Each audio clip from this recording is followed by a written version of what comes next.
हर हर किरण था रुख ते हर हर किरण था रुख ते इहे जुल्फ तू जठाया तकलीफ़ तू करी छो महबूब मां जो आया हर हर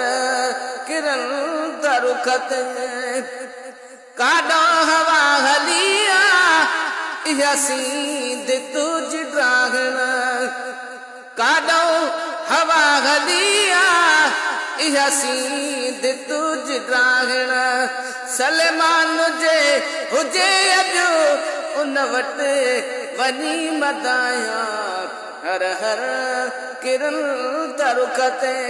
इहे जुल्फ तू जठाया तकलीफ़ तू करी छो महबूब मां जो आया हर हर किरण था रुख ते चेहरे ते तिर तव्हांखे पर जे पसंद न आहे चेहरे ते तिर तव्हांखे पर जे पसंद न आहे पर मोयो मखलूकात खे तुझी लपन जी लालाने काॾे चंद्र काॾे पिरी तुझे चेहरे जी चांडाण गुलाम नबी हर वस्प जी वेही लिखे छावा खान से छिनदा छाजे कान जिन ॾिसण सां दिलि ॾेई छॾी पर भिरून तां सदको वञाए तुंहिंजा भिरूं भाग भरिया अथई अखरनि जे मथां जेके धणीअ पाक धरिया गुलाम नबी मिसकीन जा अॼु वाह नसीब वरिया अॼु जंहिंजा नेण ठरिया तुंहिंजे नेणनि में नज़रूं विझी चेहरे ते तिर तव्हांखे पर जे पसंद न आहे मोहलत मिले त जेकर ॾेई मुठियूं मटाया हर हर किरण था रुख ते इहे जुल्फ तू जठाया तकलीफ़ तू करी छो महबूब मां जो आया हर हर किरण था रुख ते माण्हू हज़ारे असवद चुमण वञल था माण्हू हज़ारे असवद चुमण वञल था हथनि तां सदको वञाए हथ होजा हललो दे सुहिणियूं तस्वीरूं सभई अॼु तक थियूं तोॾे गुलाम नबी मिसकीन खे कुर्बड़ो अची कुर्बाता कोने पोहे दे या होदे मूंखे हितां वञण हराम माण्हू हज़ारे असवद चुमण वञल था पर मां त तुंहिंजे रुख खे सुहिणा चुमण थो चाहियां हर हर किरण था रुख ते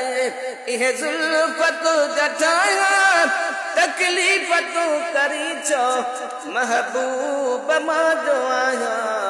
हर हर किरण था रुख ते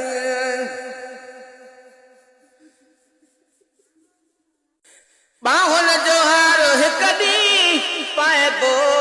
ज़रूर तोखे